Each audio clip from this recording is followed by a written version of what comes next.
Welcome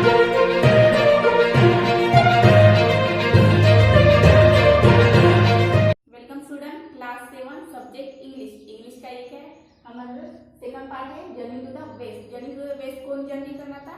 जो यांग चांग था वो चाइना टू इंडिया जर्नी करा था। ये इसका सेकंड पार्ट है, तो हम आगे देखेंगे। जर्नी टू द वेस्ट हमने क्या देखा था कि यांग चांग था, वो चाइना टू इंडिया जर्नी करना चाहता था। ये उसका क्या था? ड्रीम था। तो उसने चाइना टू इंडिया आते समय उसने बहुत सारी कठिनाइयों का सामना किया था, जिसे डाकू चोर ये होते हैं सभी ऐसे सुनसान जगह पे। फिर डेजर्ट को क्रॉस किया था उसने, बर्फ से ढकी हुई चट्टानों को क्रॉस किया था। तो ऐसे बहुत सारी मुश्किलों से और बहुत सारे देश ऐसे क्रॉस करके वो हमारी इंडिया तक पहुंच गया था। और वो लिखने का जो ये पूरा सफर था उसका उसने क्या एक हस्तलिखित उसने रख लिया क्या था कि मुझे यहाँ तक आने के लिए कौन कौन से ऑब्स्टेकल का सामना करना पड़ा, कौन कौन से देश मैंने पार किए, ऐसे उसने एक मैप की तरह, एक किताब की तरह ऐसे लिख लिया था। हम यहाँ तक आए थे। The way back home was also equally difficult. तो जैसे यहाँ तक आने का सफर डिफिकल्ट था, तो ऐसे जब वो घर जा रहा था वो भी सफर क्या था? डिफिकल्ट था। उतने ऑब्स्टेकल उसको फिर से पार करने थे। But Yang Chang manage to reach China safely along with the scripture. तो जैसे वो घर जाने लगा तो उसने कैसे तरी मैनेज करके वो चाइना तक पहुंच गया सेफली। और जो उसने यात्रा में जो कुछ भी उसने अपने एक्सपीरियंस होगा, फिर जो उसने ऐसा मैप बनाया था यहाँ तक आने के लिए किस किस का ऑब्स्टेकल का सामना पड़ेगा, तो ये पूरा जो उसका पवित्र शास्त्र उसने एक सा लिखा था। This was a great achievement. ये उसकी क्या थी? ग्रेट अचीवमेंट थी, क्योंकि वो उसका ड्रीम था कि चाइना टू इंडिया उसको ट्रैवल करना है और वापस वो घर चला गया था। तो इसकी वो अचीवमेंट थी।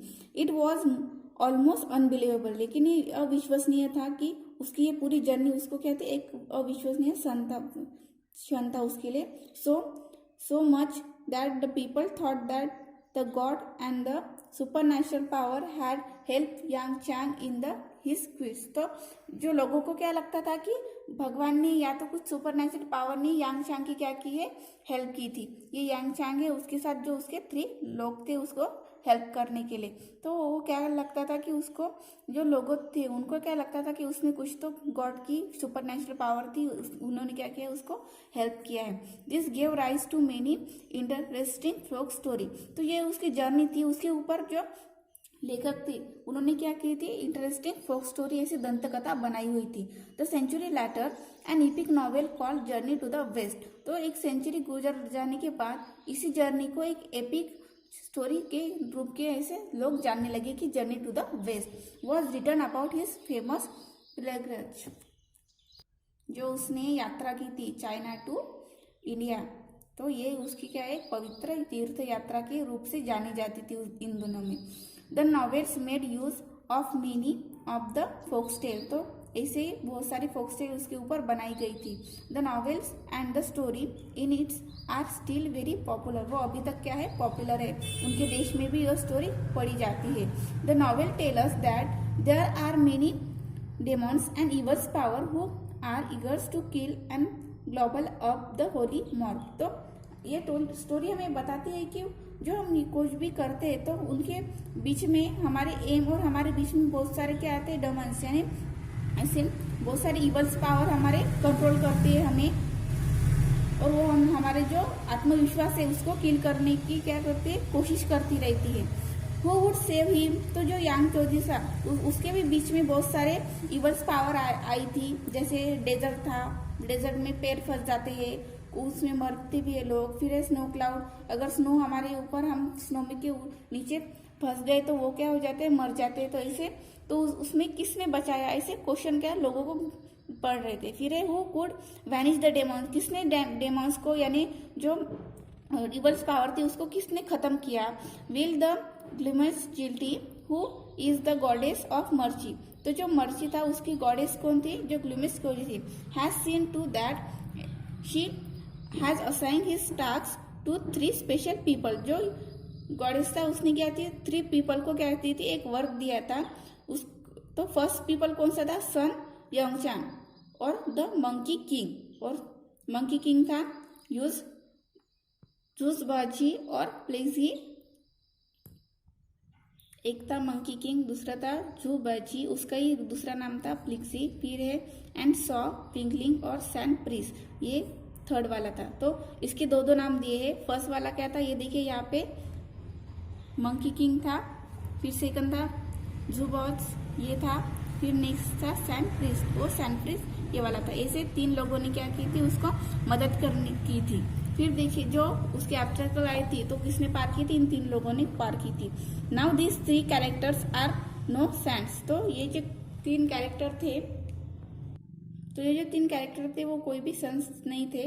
इन fact though they are have a supernatural power, लेकिन उसके उनके पास क्या थी, सुपर नेचुरल पावर थी। They are known trouble maker, उनको क्या बोला जाता था, ट्रबल मेकर बोला जाता था।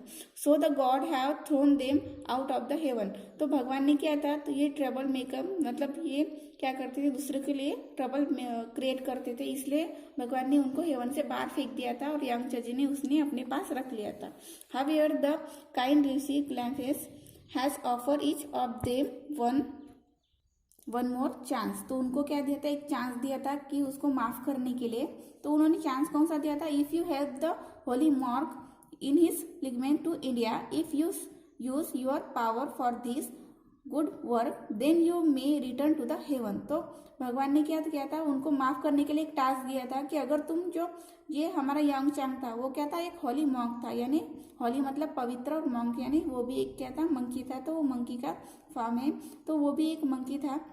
तो उसकी अगर तुम जर्नी जो चाइना से इंडिया तो जो जर्नी थी, अगर तुम अपनी पावर का यूज करके उसको सेल्फली इंडिया पहुंचाओगे और इंडिया से वापस उसके देश में पहुंचाओगे, इस अच्छे काम के लिए अगर तुम अपनी पावर का यूज करोगे तो मैं तुम्हें क्या करूंगा, हेवन में यानी स्वर्ग में वापस बुला लूंगा, ऐसे उनके गॉड ने उनको बोला था, वो तीन लोगों को। That's is why the three characters have agreed to Xuanzang discipline and to help Xuanzang in his difficult journey. तो इसलिए जो थ्री वो राक्षस थे जो ट्रबल मेक करते थे दूसरों के लिए, उन्होंने क्या किया था, अग्री किया था कि वो क्या करेंगे, यांग चांग को मदद करेंगे उसकी डिफिकल्ट जर्नी में। And sure enough they have many thrills exciting and sometime humorous adventures on the way to the holy land of India. तो ये उनकी यात्रा में उनको जर्नी के बीच में इन जो चार थे, ये जो तीन राक्षस थे और एक यांग चांग था, तो उन्होंने क्या किया था, जर्नी के बीच उन्होंने बहुत सारा मजा किया था, बहुत सारे थ्रिल किए थे, एडवेंचर किए थे। होली लैंड यानी पवित्र जगह कौन सी है, हमारी इंडिया है, इंडिया के पवित्र जगह पे उन्होंने बहुत सारा मजा किया था। The most powerful among the three discipline is Chang Yong, तो जो ये तीन चेले थे उनमें से सबसे अच्छा वाला कौन सा था, सन वोंग था। Everything about him is extra ordinary, उसके बारे में सब कुछ क्या था, एक्स्ट्रा ऑर्डिनरी यानी स्पेशल था कुछ। He was born wine blow over a huge stone egg on the flower fruit mountain, एक माउंटेन है फ्लावर फ्रूट नाम का, उसके ऊपर जब हवा चली थी उस हवा के वजह से वो क्या होता, बॉर्न हुआ था यानी पैदा हुआ था। तो उसको जैसे पवन पुत्र हनुमान है वैसे वो क्या था, एक वाइन की वजह से उसके अंदर भी वाइन की पावर थे। He is able to transform himself in 72 different way, तो वो खुद को कितने 72% में वो क्या खुद को कन्वर्ट कर सकता था।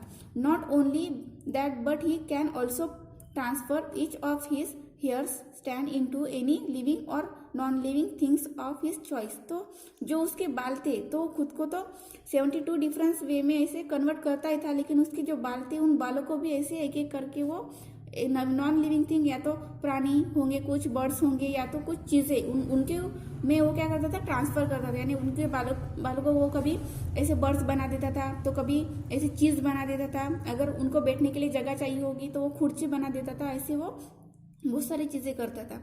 He is as you wish golden blonded colour, he is also magical, तो वो क्या था, एकदम मैजिकल था। It can grow as big as he pillar supporting the की स्काई, तो वो स्काई को टच करते हुए ऐसा बड़ा होता जाता था। But at the other times it become as thin as the needle, तो वो एक स्काई के पहले इसमें वो क्या स्काई की तरह बड़ा हो जाता था और कभी क्या हो जाता वो नीडल की तरह छोटा हो जाता था, ये उसकी पावर थी। Then the monkey king just think it away behind his ear, thrust यानी क्या होते हैं, दांत होते हैं तो जो उसके दांत थे वो क्या थे, कान, ईयर यानी कान, कानों के पीछे थे। जैसे आपने पिक्चर में देखा होगा कि ईवल जो होते भूत प्रेत उनके पीछे ऐसे दांत होते, तो ऐसे वो था। Young Sun Wukong can travel thousands of kilometre in just once somersault. तो वो क्या करता, समरसॉल्ट यानी कलाबाजी करते हुए एक ही समरसॉल्ट में वो थाउजेंड्स ऑफ किलोमीटर क्या करता था, ट्रैवल करता था। He can walk through a fire, वो आग के बीच में से चला जाता था। ट्रैवल अंडर वाटर, वाटर के अंदर ट्रैवल कर सकता था। And fly to any place at his will, तो वो जहाँ चाहे वहाँ क्या कर सकता, फ्लाई कर सकता था। His body is at hard as a diamond, उसकी बॉडी कैसी थी, डायमंड की जैसे हार्ड थी, यानी कितना भी उसको तोड़ो तो वो नहीं टूटता था। So no one and nothing can injure him, तो कोई भी चीज या कोई भी इंसान उसको इंजोर नहीं कर सकता, जख्मी नहीं कर सकता, मार नहीं सकता था। His golden gaze fiery eyes have a X ray vision, no one can decide him, तो जो उसकी गोल्डन आइज थी, मतलब उसकी, हम सबकी आइज क्या होती है, ब्राउन होती है, ब्लैक होती है, लेकिन उसकी कैसी थी, गोल्डन थी। तो गोल्डन आइज क्या करती थी, एक्सरे का काम करती थी। मतलब अगर किसी ने अपने कपड़ों में कोई हथियार ऐसे छुपा के रखा होगा तो उसकी आइज क्या करती थी, डिटेक्ट करती थी, ऐसी उसकी ये क्या थी। पूरे पैराग्राफ में जो सन योंग था उसका सेकंड नाम क्या है, मंकी किंग है। तो उसके यहाँ पे स्पेशलिटी दी है कि वो कौन से जादू करता था या कौन सी उसके अंदर ताकत थी, ऐसा क्या था, मंकी किंग की यहाँ पे सभी पावर दी है। तो हमने यहाँ तक पढ़ा है, इसका आगे का पार्ट हम अगले वीडियो में देखेंगे, और जो मैं वर्ड्स दूंगी वो आपको लर्न करने। Okay, thank you.